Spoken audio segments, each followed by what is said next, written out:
ಶ್ರೀ ಗಣಪತಿ ಶಾರದಾ ಗುರುಭ್ಯೋ ನಮಃ.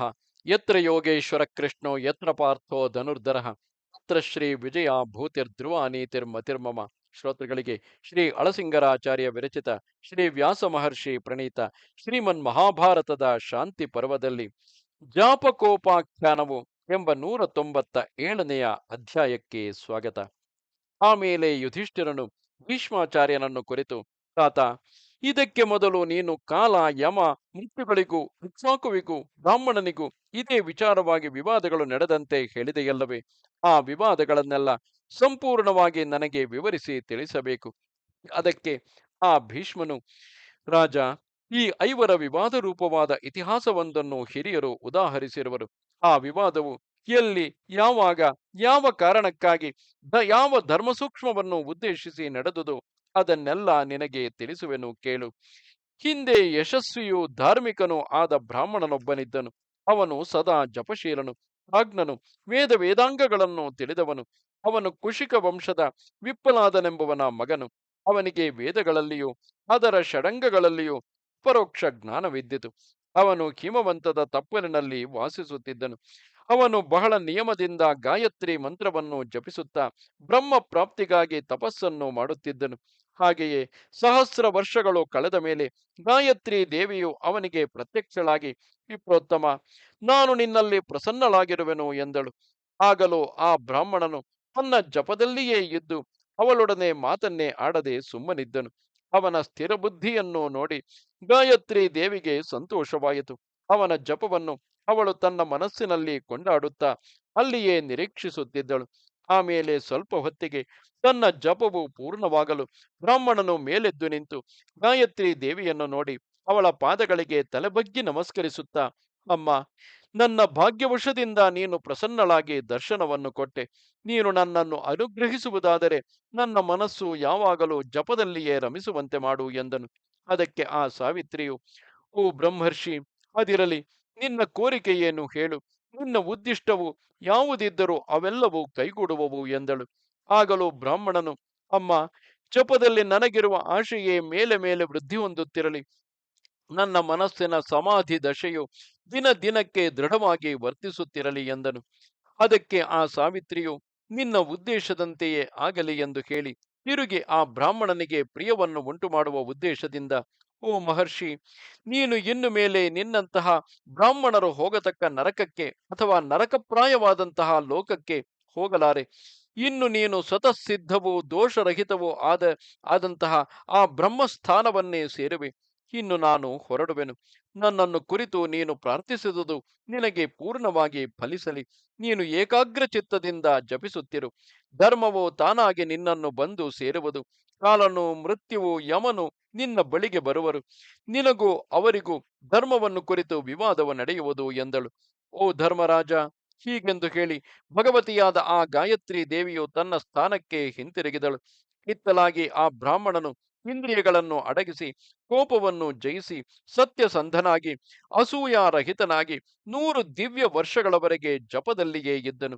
ಅವನ ಜಪ ನಿಯಮವು ಮುಗಿಯುವ ಕಾಲಕ್ಕೆ ಸರಿಯಾಗಿ ಧರ್ಮದೇವನು ಅವನ ಮುಂದೆ ಕಾಣಿಸಿಕೊಂಡು, ಓ ಬ್ರಾಹ್ಮಣ, ನಾನು ಧರ್ಮವು ನಿನ್ನನ್ನು ನೋಡುವುದಕ್ಕಾಗಿ ಬಂದೆನು. ನೀನು ಮಾಡಿದ ಜಪಕ್ಕೆ ಫಲವು ಸಿದ್ಧಿಸಿತು. ಆ ಫಲದಿಂದ ದಿವ್ಯ ಮಾನುಷ ಲೋಕಗಳನ್ನೆಲ್ಲ ಜಯಿಸಿರುವೆ. ದೇವತೆಗಳ ಸ್ಥಾನಗಳಿಗೆಲ್ಲ ಮೇಲಿನ ಸ್ಥಾನಕ್ಕೆ ನೀನು ಹೋಗುವೆ. ಇನ್ನು ನೀನು ಈ ಪ್ರಾಣವನ್ನು ನೀಗಿ ಹೊರಡು. ಇಷ್ಟಪಟ್ಟ ಲೋಕಗಳಿಗೆಲ್ಲ ಹೋಗಬಹುದು. ನೀನು ಈ ಶರೀರವನ್ನು ತ್ಯಜಿಸಿದೊಡನೆ ಆ ಪುಣ್ಯ ಲೋಕಗಳನ್ನು ಹೊಂದುವೆ ಎಂದನು. ಆಗ ಬ್ರಾಹ್ಮಣನು, ಧರ್ಮ, ನೀನು ಹೇಳಿದ ಲೋಕಗಳೇನು ನನಗೆ ಬೇಕಾಗಿಲ್ಲ. ನೀನು ಬಂದ ದಾರಿಯನ್ನು ಹಿಡಿದು ಹೋಗು. ಅನೇಕ ಸುಖ ದುಃಖಗಳನ್ನು ಸಹಿಸಿದ ಈ ದೇಹವನ್ನು ನಾನು ಬಿಡಲಾರೆನು ಎಂದನು. ಆಗ ಧರ್ಮನು, ಓ ಬ್ರಾಹ್ಮಣ, ನೀನು ಮನಸ್ಸನ್ನು ದೃಢ ಮಾಡಿಕೊಂಡು ಈ ದೇಹವನ್ನು ಬಿಟ್ಟು ಬಿಡು. ಇದರ ಬಂಧವು ನಿನಗೇಕೆ? ಬುದ್ಧಿಗೆಟ್ಟು ಹಠ ಹಿಡಿಯಬೇಡ. ದೇಹವನ್ನು ನೀಗಿಬಿಡು. ಸ್ವರ್ಗವನ್ನು ಸೇರುವೆ. ಹಾಗಿಲ್ಲವೇ ನಿನ್ನ ಇಷ್ಟವೇನೆಂಬುದನ್ನು ತಿರುಗಿ ಹೇಳು ಎಂದನು. ಅದಕ್ಕೆ ಆ ಬ್ರಾಹ್ಮಣನು, ಧರ್ಮ, ನೀನು ಈ ಶರೀರವನ್ನು ಬಿಡಬೇಕೆಂದು ಏತಕ್ಕೆ ನಿರ್ಬಂಧಿಸುವೆ? ನನಗೆ ಈ ಶರೀರವಿರುವುದರಿಂದಲ್ಲವೇ ನೀನು ನನ್ನನ್ನು ಬ್ರಾಹ್ಮಣ ಎಂದು ಕರೆಯುವೆ? ಅಂತಹ ಗೌರವಾರ್ಹವಾದ ಈ ಶರೀರವನ್ನು ಬಿಟ್ಟು ಸ್ವರ್ಗಲೋಕದಲ್ಲಿ ಇರುವುದು ನನಗೆ ಇಷ್ಟವಿಲ್ಲ. ಇನ್ನು ನೀನು ಹೋಗು ಎಂದನು. ಅದಕ್ಕೆ ಆ ಧರ್ಮನು, ಅಯ್ಯ, ಈ ಶರೀರಕ್ಕಾಗಿ ಆಸೆ ಪಡುವುದರಿಂದ ಪ್ರಯೋಜನವಿಲ್ಲ.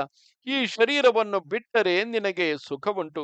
ರಜೋಗುಣರಹಿತವಾದ ಲೋಕಗಳಿಗೆ ಹೋಗಿ ಅಲ್ಲಿ ನೀನು ದುಃಖ ಸಂಬಂಧವೇ ಇಲ್ಲದೆ ಇರಬಹುದು ಎಂದನು. ಅದಕ್ಕೆ ಆ ಬ್ರಾಹ್ಮಣನು, ಓ ಮಹಾತ್ಮ, ನನಗೆ ಈ ಜಪದಲ್ಲಿಯೇ ಎಲ್ಲಕ್ಕಿಂತಲೂ ಅಧಿಕವಾದ ಸಂತೋಷವಿರುವುದು. ನನಗೆ ಈ ಬ್ರಾಹ್ಮಣ ಶರೀರವನ್ನು ಬಿಟ್ಟು ಯಾವ ಲೋಕಗಳು ಬೇಕಾಗಿಲ್ಲ. ಈ ಶರೀರದೊಡನೆಯೇ ಸ್ವರ್ಗಕ್ಕೆ ಹೋಗಬಹುದಾಗಿದ್ದರೆ ಹೇಳು, ಬೇರೆ ವಿಧವನ್ನು ನಾನು ಮಾಡಬಲ್ಲೆನು ಎಂದನು. ಆಗ ಧರ್ಮನು, ಮುನೀಂದ್ರ, ನಿನಗೇನೋ ಈ ಶರೀರದಲ್ಲಿ ಅಪಾರವಾದ ಅಭಿಮಾನವಿರುವುದು. ಅದನ್ನು ನೀನು ಬಿಡಲಾರದೆ ಹೋದರೆ ಈಗಲೇ ಕಾಲವು, ಮೃತ್ಯುವು, ಯಮನು ನಿನ್ನ ಬಳಿಗೆ ಬರುವರು ಎಂದನು. ಅವನು ಕೇಳಿದಂತೆ ಕಾಲ, ಮೃತ್ಯು, ಯಮರೆಂಬ ಮೂವರು ಆಗಲೇ ಆ ಬ್ರಾಹ್ಮಣನಿಗೆ ಕಾಣಿಸಿಕೊಂಡರು. ಅವರಲ್ಲಿ ಮೊದಲು ಯಮನು ಆ ಬ್ರಾಹ್ಮಣನನ್ನು ಕುರಿತು, ಓ ವಿಪ್ರೋತ್ತಮ, ನೀನು ಈ ತಪಸ್ಸನ್ನು ಬಹಳ ತೃಪ್ತಿಕರವಾಗಿ ನಡೆಸಿದೆ. ಆ ತಪಸ್ಸಿಗೆ ತಕ್ಕ ಉತ್ತಮ ಫಲವು ಲಭಿಸಿತು. ನಾನು ಯಮನು ನಿಜ ಸ್ಥಿತಿಯನ್ನು ತಿಳಿದು ನಿನಗೆ ಹೇಳುತ್ತಿರುವೆನು ಎಂದನು. ಆಮೇಲೆ ಕಾಲನು ಆ ಬ್ರಾಹ್ಮಣನನ್ನು ನೋಡಿ, ಅಯ್ಯ, ನಿನ್ನ ಜಪಕ್ಕೆ ಉತ್ತಮ ಫಲವು ಈಗ ಲಭಿಸಿದೆ.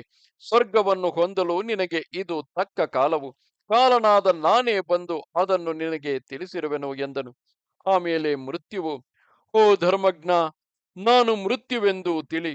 ಈಗಲೇ ನಿನ್ನನ್ನು ಇಲ್ಲಿಂದ ಕರೆದುಕೊಂಡು ಹೋಗುವುದಕ್ಕಾಗಿ ಕಾಲನು ನನ್ನನ್ನು ನಿಯಮಿಸಿ ಕಳುಹಿಸಿರುವನು ಎಂದನು. ಆಗ ಬ್ರಾಹ್ಮಣನು ಆ ಮೂವರನ್ನು ನೋಡಿ, ಓ ಮಹಾತ್ಮರೇ, ನಿಮಗೆ ಸ್ವಾಗತವು. ನನ್ನಿಂದ ನಿಮಗೆ ಆಗಬೇಕಾದ ಕಾರ್ಯವೇನಿದ್ದರೂ ಸಿದ್ಧನಾಗಿರುವೆನು ಎಂದು ಹೇಳಿ ಅವರಿಗೆ ಅರ್ಘ್ಯಪಾದ್ಯಗಳನ್ನು ಕೊಟ್ಟನು. ಅವರನ್ನು ನೋಡಿ ಬಹಳ ಸಂತೋಷದಿಂದ ಆ ಬ್ರಾಹ್ಮಣನು, ನನ್ನ ಶಕ್ತಿಗನುಸಾರವಾಗಿ ನಿಮ್ಮ ಇಷ್ಟವನ್ನು ನೆರವೇರಿಸಲು ಸಿದ್ಧನಾಗಿರುವೆನು. ನನ್ನಿಂದ ಏನಾಗಬೇಕು? ನೀವು ನಿಮ್ಮ ನಿಮ್ಮ ಕಾರ್ಯದಲ್ಲಿ ನಿರತರಾಗಿರುವವರು, ಲೋಕಕ್ಕೆಲ್ಲ ಸಮಾನರು. ಇತರರಿಗೆ ಉಪದ್ರವಕಾರಿಗಳಾದರೂ ನೀವು ಎಲ್ಲರಿಗೂ ಪೂಜ್ಯರೇ. ಇಂತಹ ನೀವು ನನ್ನನ್ನು ಇಲ್ಲಿಗೇಕೆ ತಂದಿರಿ ಎಂದನು.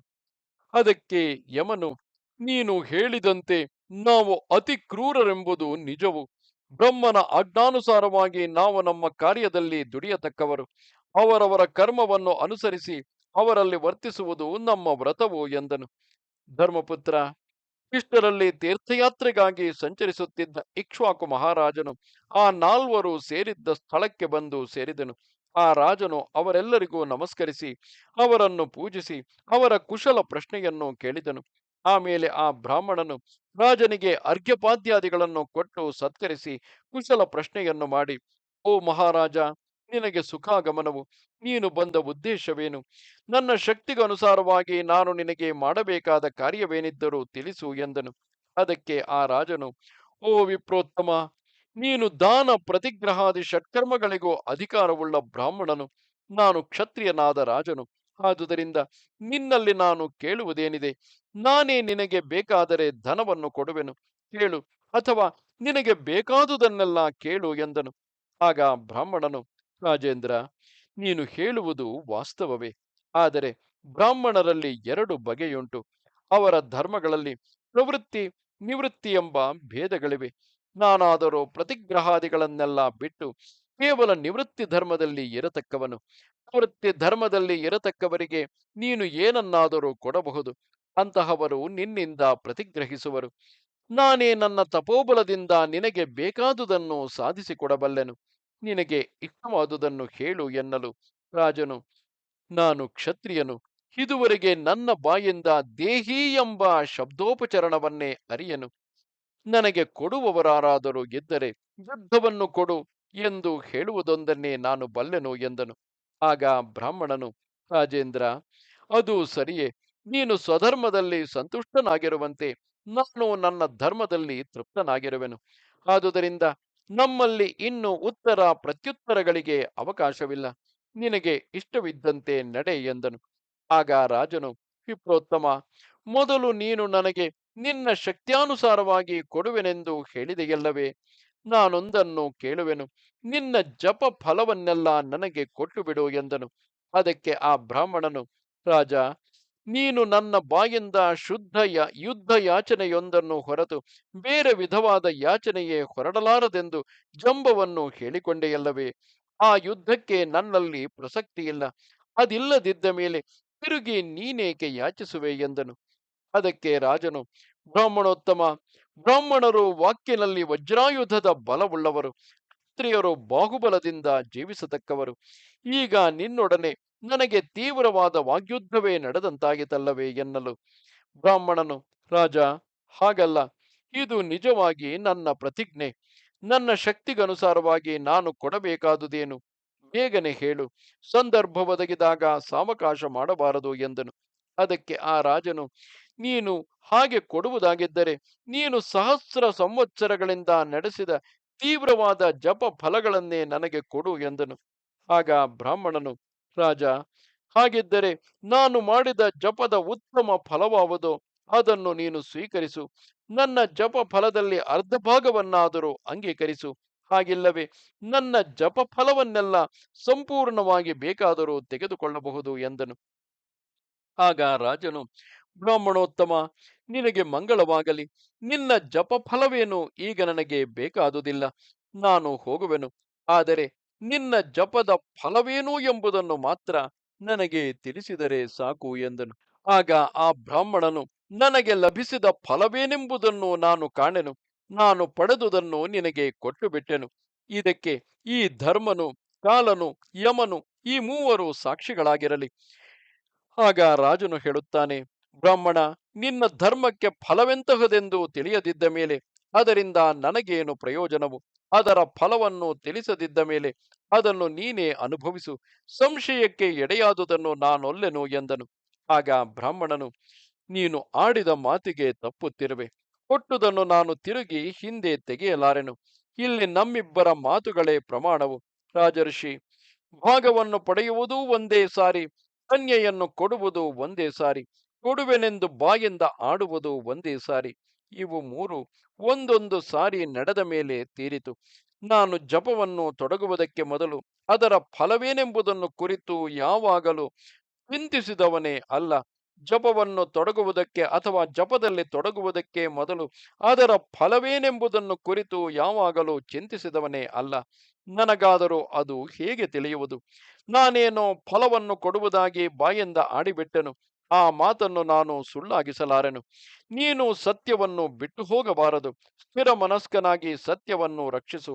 ಹಾಗಿಲ್ಲದೆ ಈಗ ನೀನು ಮಾತಿಗೆ ತಪ್ಪಿದರೆ ಅಸತ್ಯ ದೋಷಕ್ಕೆ ಭಾಗಿಯಾಗುವೆ. ನಿನಗಾಗಲಿ ನನಗಾಗಲಿ ಈಗ ಆಡಿದ ಮಾತಿಗೆ ತಪ್ಪಿ ನಡೆಯುವುದು ಯುಕ್ತವಲ್ಲ. ನಾನೇನೋ ವಿಚಾರ ಮಾಡದೆ ನೀನು ಕೇಳಿದೊಡನೆ ಕೊಟ್ಟೆನು ಎಂದು ಪ್ರತಿಜ್ಞೆ ಮಾಡಿಬಿಟ್ಟೆನು. ನೀನು ಸತ್ಯದಲ್ಲಿ ನೆಲೆಗೊಂಡವನಾಗಿದ್ದರೆ ವಿಚಾರ ಮಾಡದೆ ಅದನ್ನು ತೆಗೆದುಕೊಳ್ಳಲೇಬೇಕು. ನೀನು ಕೇಳಿದುದಾಯಿತು, ನಾನು ಕೊಟ್ಟುದೂ ಆಯಿತು.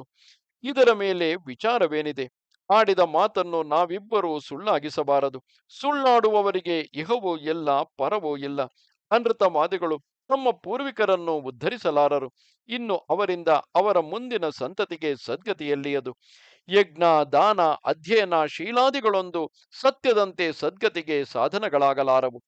ನೀನು ಇದುವರೆಗೆ ನಡೆಸಿದ ತಪಸ್ಸಾಗಲಿ, ಇನ್ನು ಮುಂದೆ 1000 ವರ್ಷಗಳವರೆಗೆ ನಡೆಸುವ ತಪಸ್ಸುಗಳಾಗಲಿ ಸತ್ಯಕ್ಕಿಂತಲೂ ಅತಿಶಯಿಸಲಾರವು. ಸತ್ಯವೇ ಪರಬ್ರಹ್ಮವು, ಸತ್ಯವೇ ಪರಮ ತಪಸ್ಸು, ಸತ್ಯವೇ ಪರಮ ಯಜ್ಞವು, ಸತ್ಯವೇ ಪರಮ ಶ್ರುತವು, ಸತ್ಯವೇ ವೇದಗಳಲ್ಲಿ ಬೆಳಗುತ್ತಿರುವುದು. ಉತ್ತಮ ಫಲವು ಸತ್ಯದಲ್ಲಿಯೇ ಇರುವುದು. ತಪಸ್ಸು, ಧರ್ಮ, ದಮವೆಂಬಿವೆಲ್ಲ ಸತ್ಯದಲ್ಲಿಯೇ ನೆಲೆಗೊಂಡಿವೆ. ವೇದಾಂಗಗಳು, ಯಜ್ಞಗಳು, ಯಜ್ಞ ವಿಧಿಗಳು, ವ್ರತಚರ್ಯಗಳು ಎಲ್ಲವೂ ಸತ್ಯದಲ್ಲಿಯೇ ಅಡಗಿರುವವು. ಸತ್ಯವೇ ಓಂಕಾರವು, ಸತ್ಯವೇ ಪ್ರಾಣಿಗಳ ಜನ್ಮಭೂಮಿ, ಸತ್ಯವೇ ಪ್ರಾಣಿಗಳ ಸಂತತಿ. ಗಾಳಿ ಬೀಸುವುದು, ಸೂರ್ಯನು ತಪಿಸುವುದು, ಅಗ್ನಿಯು ಉರಿಯುವುದು, ಇವೆಲ್ಲ ಸತ್ಯದಿಂದಲೇ. ಸತ್ಯದಲ್ಲಿಯೇ ಸ್ವರ್ಗವು, ಸ್ತೋಭಗಳು, ಇತರ ಮಂತ್ರಗಳು, ಸರಸ್ವತಿಯು ಸತ್ಯವೇ. ಸತ್ಯ ಧರ್ಮಗಳೆರಡನ್ನು ತ್ರಾಸಿನಲ್ಲಿಟ್ಟು ತೂಗಿದಾಗ ಸತ್ಯವೇ ಭಾರದಿಂದ ಕುಗ್ಗಿತೆಂದು ನಾನು ಕೇಳಿರುವೆನು. ಧರ್ಮವಿದ್ದಲ್ಲಿ ಸತ್ಯವು, ಸತ್ಯದಿಂದಲೇ ಎಲ್ಲವೂ ವೃದ್ಧಿ ಹೊಂದುವುದು. ಹೀಗಿರುವಾಗ ಸತ್ಯವನ್ನೇಕೆ ನೀನು ಬಿಟ್ಟು ಹೋಗುವೆ? ಸತ್ಯದಲ್ಲಿ ಸ್ಥಿರವಾಗಿರು. ಅನೃತಕ್ಕೆ ಎಡೆಗೊಡಬೇಡ. ನೀನು ಕೊಡು ಎಂದು ಕೇಳಿದ ಮೇಲೆ ಅದನ್ನು ಸುಳ್ಳಾಗಿಸಬಾರದು. ನಾನು ಕೊಟ್ಟುದನ್ನು ಈಗ ನೀನು ಬೇಡವೆಂದರೆ ಧರ್ಮಭ್ರಷ್ಟನಾಗುವೆ.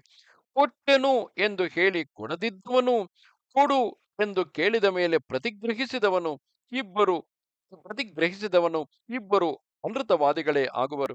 ಅಂತಹ ಅನೃತಕ್ಕೆ ನೀನು ಪಾತ್ರನಾಗಬೇಡ. ಆಗ ರಾಜನು ಹೇಳುತ್ತಾನೆ, ವಿಪ್ರೋತ್ತಮ, ಯುದ್ಧವೊಂದು, ರಕ್ಷಣಾ ಕಾರ್ಯವೊಂದು, ಇವೆರಡು ಕ್ಷತ್ರಿಯರ ಧರ್ಮಗಳಲ್ಲವೇ? ದಾನ ಮಾಡುವುದು ನಮ್ಮಂತಹ ಕ್ಷತ್ರಿಯರಿಗೆ ಧರ್ಮವು ಹೀಗಿರುವಾಗ ನಿನ್ನಿಂದ ನಾನು ಹೇಗೆ ಪ್ರತಿಗ್ರಹಿಸಲಿ? ಬ್ರಾಹ್ಮಣನು ಹೇಳುತ್ತಾನೆ, ರಾಜ, ನಾನೇನು ನಿನ್ನನ್ನು ತೆಗೆದುಕೊಳ್ಳಬೇಕೆಂದು ಮೊದಲು ನಿರ್ಬಂಧಿಸಿದವನಲ್ಲ, ನಿನ್ನಲ್ಲಿಗೆ ನಾನಾಗಿ ಬಂದವನೂ ಅಲ್ಲ. ನೀನೇ ಇಲ್ಲಿ ಬಂದು ನನ್ನನ್ನು ನಿರ್ಬಂಧಪೂರ್ವಕವಾಗಿ ಯಾಚಿಸಿದೆ. ಈಗ ಬೇಡವೆಂದು ಹೇಗೆ ಹೇಳುವೆ ಎಂದನು. ಆಗ ಧರ್ಮನು ಅವರಿಬ್ಬರನ್ನು ನೋಡಿ, ಎಲೈ, ನಿಮ್ಮಿಬ್ಬರಿಗೆ ವಿವಾದವೇಕೆ? ನಾನೇ ಸಾಕ್ಷಾತ್ ಧರ್ಮನೆಂದು ತಿಳಿಯಿರಿ. ಬ್ರಾಹ್ಮಣನಾದ ನಿನಗೆ ದಾನ ಮಾಡಿದ ಫಲವು ಬರಲಿ, ರಾಜನಾದ ಇವನಿಗೂ ಸತ್ಯದಲ್ಲಿ ನೆಲೆಗೊಂಡ ಫಲವುಂಟಾಗಲಿ. ನಿಮ್ಮಿಬ್ಬರ ಧರ್ಮಗಳು ನನ್ನಿಂದ ಸಿದ್ಧಿಸಲಿ. ಇನ್ನು ನಿಮ್ಮ ವಿವಾದವನ್ನು ನಿಲ್ಲಿಸಿರಿ ಎಂದನು. ಇಷ್ಟರಲ್ಲಿ ಸ್ವರ್ಗಾಧಿದೇವತೆಯು ಮೂರ್ತಿಮತ್ತಾಗಿ ಬಂದು ಅವರನ್ನು ನೋಡಿ, ಎಲೈ, ನಿಮ್ಮಲ್ಲಿ ವಿವಾದವೇ ಬೇಡ. ನಾನು ಸ್ವರ್ಗವು ಮೂರ್ತಿಮತ್ತಾಗಿ ಇಲ್ಲಿಗೆ ಬಂದಿರುವೆನು. ಫಲದಲ್ಲಿ ನಿಮ್ಮಿಬ್ಬರಿಗೂ ಸಾಮ್ಯವಿರಲಿ ಎಂದಿತು. ಆಗ ರಾಜನು, ನನಗೆ ಸ್ವರ್ಗದಿಂದ ಆಗಬೇಕಾದುದೇನೂ ಇಲ್ಲ. ನೀನು ನಿನ್ನ ದಾರಿಯನ್ನು ಹಿಡಿದು ಹೋಗು. ಈ ಬ್ರಾಹ್ಮಣನು ನನಗೆ ದಾನ ಮಾಡಿ ಅದರಿಂದ ಸ್ವರ್ಗ ಫಲವನ್ನು ಪಡೆಯಬೇಕೆಂದಿದ್ದರೆ ನಾನು ನಡೆಸಿದ ಕರ್ಮ ಫಲಗಳನ್ನೆಲ್ಲ ಇವನಿಗೆ ಕೊಡುವೆನು. ಅದರಿಂದ ಅವನು ಸ್ವರ್ಗಕ್ಕೆ ಹೋಗಲಿ ಎಂದನು. ಆಗ ಬ್ರಾಹ್ಮಣನು, ಓ ರಾಜ, ನಾನೊಲ್ಲೆನು. ಒಂದು ವೇಳೆ ಬಾಲ್ಯದಲ್ಲಿ ತಿಳಿಯದೆ ನಾನು ಪ್ರತಿಗ್ರಹಕ್ಕಾಗಿ ಕೈ ನೀಡಿದ್ದರೂ ಇರಬಹುದು. ಈಗ ಗಾಯತ್ರಿ ಜಪವನ್ನು ಹಿಡಿದು ನಿವೃತ್ತಿ ಧರ್ಮದಲ್ಲಿ ಇರುವೆನು. ಬಹುಕಾಲದಿಂದ ನಿವೃತ್ತಿ ಮಾರ್ಗದಲ್ಲಿರುವ ನನಗೆ ಹೀಗೇಕೆ ಆಸೆಯನ್ನು ತೋರಿಸುವೆ? ನನ್ನ ಕಾರ್ಯವಾವುದೋ ಅದನ್ನೇ ನಾನು ನಡೆಸತಕ್ಕವನು. ನೀನು ಸಂಪಾದಿಸಿಟ್ಟ ಫಲವನ್ನು ನಾನು ಒಲ್ಲೆನು. ನಾನು ತಪಸ್ಸು, ಅಧ್ಯಯನ ಇವುಗಳಲ್ಲಿಯೇ ಇರತಕ್ಕವನು. ಪ್ರತಿಗ್ರಹವನ್ನು ಯಾವಾಗಲೂ ಬಿಟ್ಟವನು ಎಂದನು. ಆಗ ರಾಜನು, ಓ ಬ್ರಾಹ್ಮಣ, ನೀನು ನಿನ್ನ ಜಪದ ಫಲವನ್ನು ನನಗೆ ಕೊಡುವುದಾದರೆ ನಾವಿಬ್ಬರೂ ಸಂಪಾದಿಸಿದ ಫಲಗಳನ್ನು ಒಟ್ಟುಗೂಡಿಸಿ ಇಬ್ಬರೂ ಸಮವಾಗಿ ಹಂಚಿಕೊಳ್ಳುವೆವು. ನಿನ್ನ ಜಪ ಫಲದಲ್ಲಿ ನನಗೆ ಅರ್ಧವೂ, ನನ್ನ ಕರ್ಮ ಫಲದಲ್ಲಿ ನಿನಗೆ ಅರ್ಧವೂ ಸೇರಲಿ. ನಿಮ್ಮಂತಹ ಬ್ರಾಹ್ಮಣರಿಗೆ ಪ್ರತಿಗ್ರಹದಲ್ಲಿ ಅಧಿಕಾರ ಉಂಟು. ರಾಜರಿಗೆ ಯಾವಾಗಲೂ ದಾನ ಕೊಡತಕ್ಕ ಅಧಿಕಾರವೇ. ಈ ನಮ್ಮ ಉಭಯ ಕುಲಕ್ಕೂ ವಿಹಿತವಾದ ಧರ್ಮದ ಫಲವನ್ನು ಸೇರಿಸಿ ಇಬ್ಬರು ಸಮಭಾಗಿಗಳಾಗುವೆವು.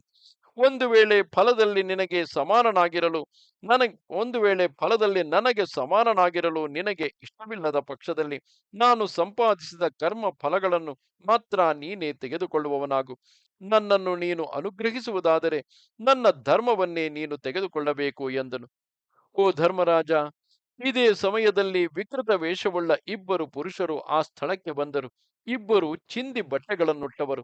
ಇಬ್ಬರು ಒಬ್ಬರನ್ನೊಬ್ಬರು ಎಳೆದಾಡುತ್ತಾ ಅನ್ಯೋನ್ಯವಾಗಿ ಜಗಳವಾಡುತ್ತಾ ಬಂದರು. ಅವರಲ್ಲಿ ಒಬ್ಬನು, ಇಲ್ಲ, ನೀನೇನು ನನಗೆ ಕೊಡಬೇಕಾದುದಿಲ್ಲ. ನಿನ್ನಿಂದ ನನಗೆ ಬರಬೇಕಾದ ಸಾಲವೇನೂ ಇಲ್ಲ ಎಂದನು. ಅದಕ್ಕೆ ಇನ್ನೊಬ್ಬನು, ಉಂಟು, ನಾನು ಕೊಟ್ಟೇ ತೀರಬೇಕು ಎಂದನು. ಹೀಗೆ ಒಬ್ಬರಿಗೊಬ್ಬರು ಜಗಳವಾಡುತ್ತಾ ಬರುವಾಗ ಮುಂದಿದ್ದ ರಾಜನನ್ನು ಕಂಡು, ಇದು ನಮ್ಮನ್ನೆಲ್ಲ ಶಿಕ್ಷಿಸಿ ನಿಯಮಿಸತಕ್ಕ ರಾಜನು ಇಲ್ಲಿಯೇ ಇರುವನು, ಅವನಲ್ಲಿ ಹೇಳುವೆವು ಎಂದರು. ತಿರುಗಿ ಮೊದಲನೆಯವನು, ನನ್ನ ಮಾತೇ ಸತ್ಯವು, ನೀನು ನನಗೆ ಕೊಡಬೇಕಾದುದಿಲ್ಲ. ನಿನ್ನ ಮಾತು ಸುಳ್ಳು, ನಿನಗೆ ನಾನು ಋಣಿಯಾಗಿರುವೆನು ಎಂದು ವಾದಿಸುತ್ತಾ ಬಹಳ ತೀವ್ರವಾಗಿ ಕೂಗಾಡುತ್ತಿದ್ದರು. ಕೊನೆಗೆ ಅವರಿಬ್ಬರು ರಾಜನ ಬಳಿಗೆ ಬಂದು, ಓ ಮಹಾರಾಜ, ನಮ್ಮಿಬ್ಬರ ನ್ಯಾಯವನ್ನು ವಿಚಾರಿಸಿ ನಮ್ಮನ್ನು ನಿರ್ದೋಷಿಗಳನ್ನಾಗಿ ನೀನು ಮಾಡಬೇಕು ಎಂದರು. ಆಗ ಅವರಲ್ಲಿ ಒಬ್ಬನಾದ ವಿರೂಪನು, ಮಹಾರಾಜ, ಕೇಳು, ಇವನು ನನ್ನ ಮಿತ್ರನಾದ ವಿಕೃತನು. ನಾನು ಇವನಿಗೆ ಒಂದು ಗೋದಾನದ ಫಲವನ್ನು ಸಾಲ ತೀರಿಸಬೇಕಾಗಿರುವುದು. ಇವನು ಅದನ್ನು ತೆಗೆದುಕೊಳ್ಳದೆ ನಿರಾಕರಿಸುವನು ಎಂದನು. ಆಗ ವಿಕೃತನು, ರಾಜೇಂದ್ರ, ಈ ವಿರೂಪನು ನನಗೇನು ಸಾಲ ಕೊಡಬೇಕಾದುದಿಲ್ಲ. ಇವನು ಸತ್ಯದಂತೆ ತೋರಿಸಿ ಸುಳ್ಳನ್ನೇ ಆಡುತ್ತಿರುವನು ಎಂದನು. ಆಗ ರಾಜನು, ಓ ವಿರೂಪ, ನೀನು ಇವನಿಗೆ ಹೇಗೆ, ಯಾವ ಭಾಗದಲ್ಲಿ ಋಣಿಯಾಗಿರುವೆ? ಮೊದಲು ವಿವರವಾಗಿ ತಿಳಿಸಿದರೆ ಆಮೇಲೆ ಉಚಿತ ರೀತಿಯಲ್ಲಿ ತೀರ್ಮಾನಿಸಬಹುದು ಎಂದನು. ಆಗ ವಿರೂಪನು, ಮಹಾರಾಜ, ಆ ವಿವರವನ್ನೆಲ್ಲ ತಿಳಿಸುವೆನು ಕೇಳು. ಹಿಂದೆ ಈ ವಿಕೃತನು ಶ್ರೋತ್ರಿಯನಾದ ಬ್ರಾಹ್ಮಣನೊಬ್ಬನಿಗೆ ಉತ್ತಮವಾದ ಗೋವನ್ನು ದಾನ ಮಾಡಿದನು. ಆಮೇಲೆ ನಾನು ಇವನಲ್ಲಿಗೆ ಹೋಗಿ ಆ ಗೋದಾನದ ಫಲವನ್ನು ನನಗೆ ಕೊಡಬೇಕೆಂದು ಯಾಚಿಸಿದನು. ಅದರಂತೆಯೇ ಅವನು ಶುದ್ಧ ಮನಸ್ಸಿನಿಂದ ನನಗೆ ಆ ಫಲವನ್ನು ಕೊಟ್ಟು ಬಿಟ್ಟನು. ಆಮೇಲೆ ನಾನು ಆ ಪಾಪ ನಿವೃತ್ತಿಗಾಗಿ ಪುಣ್ಯ ಕರ್ಮಗಳನ್ನು ನಡೆಸಿದನು. ಅಲ್ಲದೆ 2 ಉತ್ತಮ ಗೋವುಗಳನ್ನು ಕರುಗಳ ಸಹಿತ ಕೊಂಡುಕೊಂಡೆನು. ಹೆಚ್ಚಾಗಿ ಹಾಲು ಕರೆಯುತ್ತಿದ್ದ ಆ ಗೋವುಗಳನ್ನು ವಂಚವೃತ್ತಿ ಮಾಡುತ್ತಿದ್ದ ಒಬ್ಬ ಉತ್ತಮ ಬ್ರಾಹ್ಮಣನಿಗೆ ದಾನ ಮಾಡಿದೆನು. ಅದರಿಂದ ನನಗೆ ಲಭಿಸಿದ ಇಮ್ಮಡಿಯಾದ ಗೋದಾನ ಫಲವನ್ನು ಈತನಿಗೆ ಕೊಟ್ಟು ಬಿಡಬೇಕೆಂದು ಕೋರುವೆನು. ಇದ್ದ ಸಂಗತಿಯು ಇಷ್ಟೇ. ಈಗ ನಮ್ಮಲ್ಲಿ ಶುದ್ಧನಾರು ದೋಷಿಯಾರು ಎಂಬುದನ್ನು ನಿರ್ಣಯಿಸು. ಇದಕ್ಕಾಗಿಯೇ ನಾವಿಬ್ಬರೂ ವಾದ ಮಾಡುತ್ತಾ ನಿನ್ನಲ್ಲಿಗೆ ಬಂದೆವು. ಧರ್ಮವಾಗಿಯೋ ಅಧರ್ಮವಾಗಿಯೋ ನೀನು ಹೇಳಿದ ತೀರ್ಮಾನಕ್ಕೆ ನಾವು ಕಟ್ಟುಪಡುವೆವು. ನಮ್ಮಲ್ಲಿ ಸಮಾಧಾನವನ್ನು ನೆಲೆಗೊಳಿಸು. ಇವನು ನನಗೆ ಕೊಟ್ಟುದಾಗಿ ಬದಲಾಗಿ ನಾನು ಕೊಟ್ಟುದನ್ನು ಪ್ರತಿಗ್ರಹಿಸದಿದ್ದ ಮೇಲೆ ರಾಜನಾದ ನೀನೇ ನಮ್ಮ ನ್ಯಾಯವನ್ನು ತೀರಿಸಿ ನಮ್ಮನ್ನು ಸರಿಯಾದ ದಾರಿಯಲ್ಲಿ ನಿಲ್ಲಿಸಬೇಕು ಎಂದನು. ಆಗ ರಾಜನು, ಅಯ್ಯ, ನಿನಗೆ ಕೊಡಬೇಕಾದ ಸಾಲವನ್ನು ಹಿಂತಿರುಗಿ ಕೊಟ್ಟರೆ ನೀನು ತೆಗೆದುಕೊಳ್ಳದಿರುವುದೇಕೆ? ಆ ಸಾಲ ಉಂಟೆಂದು ನಿನಗೆ ತಿಳಿದಿರುವಾಗ ನೀನು ಅಡ್ಡಿ ಮಾಡಬಾರದಲ್ಲವೇ ಎಂದನು. ಆಗ ವಿಕೃತನು, ರಾಜ, ಹಾಗಲ್ಲ. ಇವನು ನನ್ನಲ್ಲಿ ತಾನು ಋಣಿಯೆಂದು ಹೇಳುವನು. ನಾನಾದರೂ ಇವನಿಗೆ ಕೊಟ್ಟುದು ಕೊಟ್ಟ ಹಾಗೆಯೇ ಎಂದು ಹೇಳುವೆನು. ಇವನು ಎಂದಿಗೂ ಸಾಲಗಾರನಲ್ಲ. ಅವನು ಹೋಗಲಿ ಎಂದನು. ಆಗ ರಾಜನು, ಅಯ್ಯ, ಅವನಾಗಿ ಕೊಡುತ್ತಿರುವಾಗ ನೀನು ನಿರಾಕರಿಸುವುದು ನನಗೆ ಸರಿಯಾಗಿ ತೋರುವುದಿಲ್ಲ. ಇದರಲ್ಲಿ ನೀನು ನಿಸ್ಸಂದೇಹವಾಗಿ ದೋಷಿ ಎಂದು ನನಗೆ ತೋರುವುದು. ಆಗ ವಿಕೃತನು, ರಾಜೇಂದ್ರ, ಹಾಗಲ್ಲ. ನಾನು ಇವನಿಗೆ ದಾನವಾಗಿ ಕೊಟ್ಟ ಮೇಲೆ ಅದನ್ನು ನಾನು ಹಿಂತಿರುಗಿ ತೆಗೆದುಕೊಳ್ಳುವುದಾದರೂ ಹೇಗೆ? ನನ್ನಲ್ಲಿ ಅಪರಾಧವಿಲ್ಲ. ನನ್ನಲ್ಲಿ ದೋಷವಿದ್ದರೆ ನೀನು ದಂಡಿಸು ಎಂದನು. ಆಗ ವಿರೂಪನು, ಕೊಡುವುದಕ್ಕೆ ನಾನು ಸಿದ್ಧನಾಗಿರುವಾಗಲೂ ನೀನು ಬೇಡವೆಂದರೆ ಧರ್ಮ ನಿಯಂತ್ರವಾದ ಈ ರಾಜನ ದಂಡಕ್ಕೆ ನೀನೇ ಪಾತ್ರನಾಗಬೇಕು ಎಂದನು. ಆಗ ವಿಕೃತನು, ವಿರೂಪ, ನೀನು ನನ್ನಲ್ಲಿ ಬಂದು ಯಾಚಿಸಿದುದರಿಂದ ನಿನಗೆ ನಾನು ಕೊಟ್ಟು ಬಿಟ್ಟೆನು. ತಿರುಗಿ ನಾನು ಅದನ್ನು ಹೇಗೆ ತೆಗೆದುಕೊಳ್ಳಲಿ? ನಾನಾಗಿ ನಿನಗೆ ಅನುಜ್ಞೆ ಕೊಟ್ಟಿರುವೆನು. ಹೊರಟು ಹೋಗು. ಓ ಧರ್ಮರಾಜ, ಈ ವಿವಾದಗಳನ್ನು ಕೇಳುತ್ತಿದ್ದ ಬ್ರಾಹ್ಮಣನು, ರಾಜೇಂದ್ರ, ಇವರಿಬ್ಬರ ಮಾತನ್ನು ನಾನು ಕೇಳಿದೆ. ಇನ್ನು ನಾನು ನಿನಗೆ ಕೊಡುವುದಾಗಿ ಪ್ರತಿಜ್ಞೆ ಮಾಡಿದುದನ್ನು ನೀನು ನಿಸ್ಸಂದೇಹವಾಗಿ ತೆಗೆದುಕೊಳ್ಳಬಹುದಲ್ಲವೇ ಎಂದನು. ಆಗ ರಾಜನು ತನ್ನಲ್ಲಿ ತಾನು, ಆಹಾ, ಈಗ ಇವರಿಬ್ಬರ ವಿವಾದವು ಬಹಳ ಕಠಿಣವಾದ ಮತ್ತು ಅಗಾಧವಾದ ಸಮಸ್ಯೆಯಾಗಿದೆ. ಈ ಕಠಿಣ ಸಮಸ್ಯೆಯನ್ನು ನೋಡಿದಾಗ ನನಗೂ ಈ ತೊಡಕನ್ನು ಬಿಡಿಸಿಕೊಳ್ಳುವುದು ಸಾಧ್ಯವಾಗಿ ತೋರುವುದಿಲ್ಲ. ಈ ಬ್ರಾಹ್ಮಣನು ಹಠವನ್ನು ಬಿಡುವ ಹಾಗಿಲ್ಲ. ಇವನು ಕೊಟ್ಟುದನ್ನು ನಾನು ಪ್ರತಿಗ್ರಹಿಸದೆ ಹೋದರೆ ನನಗೆ ಮಹಾಪಾಪವು ಬಾರದಿರದು. ಇವಕ್ಕೇನು ಮಾಡಲಿ ಎಂದು ತನ್ನಲ್ಲಿ ಆಲೋಚಿಸಿ ಆ ಪುರುಷರಿಬ್ಬರನ್ನು ನೋಡಿ, ಇನ್ನು ನಿಮ್ಮ ವಿವಾದವು ತೀರಿದ ಹಾಗೆಯೇ. ನಿಮ್ಮಿಬ್ಬರ ವಿಷಯದಲ್ಲಿ ರಾಜನಾದ ನಾನು ತೀರ್ಮಾನಿಸಬಹುದು. ಆದರೆ ನನ್ನ ರಾಜಧರ್ಮವು ತಪ್ಪಬಾರದು. ನನಗೆ ಅದನ್ನು ರಕ್ಷಿಸಬೇಕಾದುದೇ ಅವಶ್ಯವು.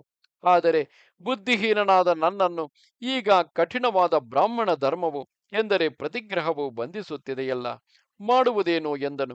ಆಗ ಬ್ರಾಹ್ಮಣನು, ರಾಜ, ನೀನೇ ಮೊದಲು ಕೊಡೆಂದು ಕೇಳಿದೆ. ನಾನು ಕೊಡುವೆನೆಂದು ಪ್ರತಿಜ್ಞೆ ಮಾಡಿದೆನು. ಈಗ ನಾನು ನಿನಗೆ ಸಾಲ ತೀರಿಸಬೇಕಾದವನು.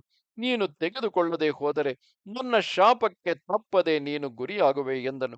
ಆಗ ರಾಜನು, ಛೀ, ಈ ರಾಜಧರ್ಮವನ್ನು ಸುಡಬೇಕು. ಧರ್ಮ ಸಂಕಟವು ಹೀಗೆ ಬಂದೊದಗಿರುವುದು. ಈಗ ನಮ್ಮಿಬ್ಬರ ಪ್ರತಿಗ್ರಹವಾದರೂ ಸಮಾನವಾಗಿದ್ದರೆ ಅದು ರಾಜಧರ್ಮಕ್ಕೆ ಸಮ್ಮತವೆಂದು ತಿಳಿದು ನಾನು ಪ್ರತಿಗ್ರಹಿಸಬಹುದು. ಓ ಬ್ರಾಹ್ಮಣ, ಪ್ರತಿಗ್ರಹಕ್ಕಾಗಿ ಹಿಂದೆ ಯಾವಾಗಲೂ ನೀಡದ ಈ ನನ್ನ ಕೈಯನ್ನು ಇದು ಈಗ ನಾನು ನಿನ್ನಲ್ಲಿ ಪ್ರತಿಗ್ರಹಕ್ಕಾಗಿ ನೀಡಿರುವೆನು. ನನಗಾಗಿ ನೀನು ಯಾವ ವಿಷಯದಲ್ಲಿ ಸಾಲಗಾರನೆಂದೆಣಿಸಿರುವೆಯೋ ಅದನ್ನು ಕೊಟ್ಟು ಬಿಡು ಎಂದನು. ಆಗ ಬ್ರಾಹ್ಮಣನು, ರಾಜೇಂದ್ರ, ಗಾಯತ್ರಿ ಜಪದಿಂದ ನನಗೇನಾದರೂ ಫಲವು ಲಭಿಸಿರುವುದಾದರೆ ಅವೆಲ್ಲವೂ ನಿನಗೆ ಸೇರಲಿ ಎಂದನು.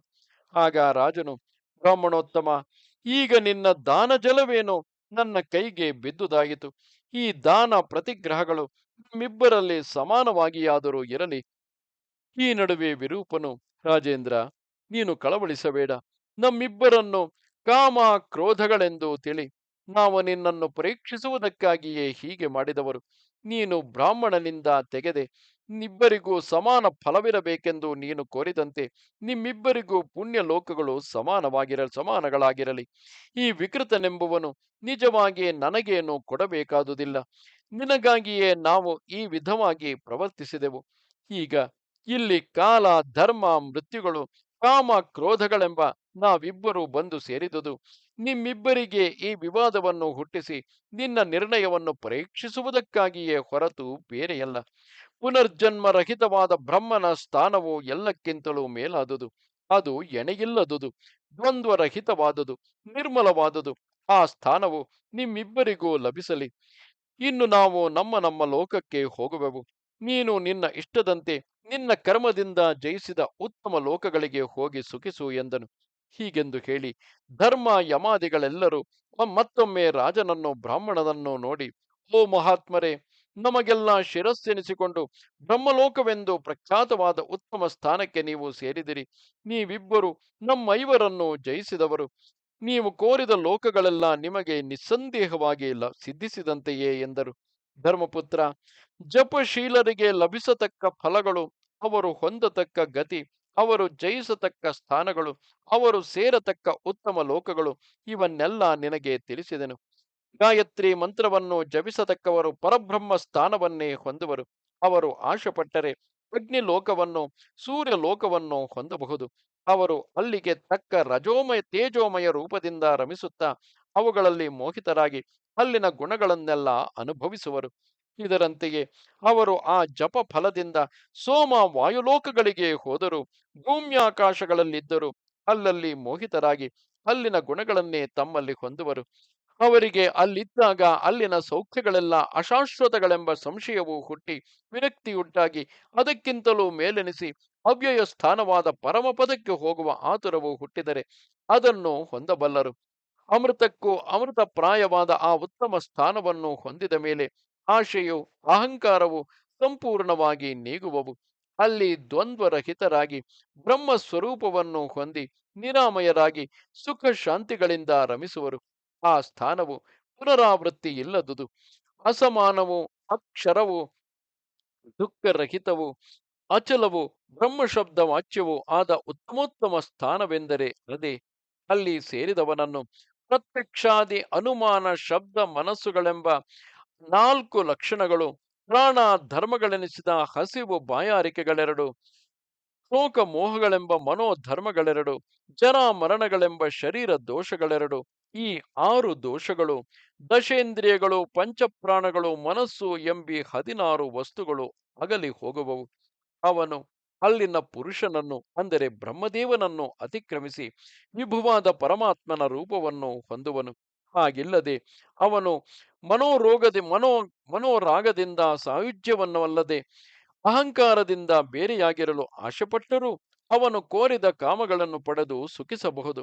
ಹಾಗಿಲ್ಲವೇ ಅವನು ಕೋರುವುದಾದರೆ ಹಿಂದೆ ನರಕಗಳೆಂದು ಹೇಳಿದ ಪುಣ್ಯಲೋಕಗಳಲ್ಲಿಯೂ ವಿರಕ್ತಿ ಹೊಂದಿ ಆಶೆಯನ್ನು ನೀಗಿ ಎಲ್ಲ ಸಂಘದಿಂದ ವಿಮುಕ್ತನಾಗಿ ಈ ಲೋಕಗಳಲ್ಲಿಯೇ ಸುಖದಿಂದ ರಮಿಸುವನು. ಹೀಗೆ ಅವನಿಗೆ ಪರಮಾತ್ಮ ಸಾಯುಜ್ಯ ಸ್ವರ್ಗಾದಿ ಭೋಗಗಳು ವೈರಾಗ್ಯ ಸುಖವೆಂಬ ಈ 3 ಗತಿಗಳು ಉಂಟು. ಹೀಗೆ ಜಪಶೀಲರ ಗತಿಯು. ಇನ್ನೇನಾದರೂ ಕೇಳುವುದಿದ್ದರೆ ಕೇಳು ಎಂದನು. ಇದು 197ನೆಯ ಅಧ್ಯಾಯವು.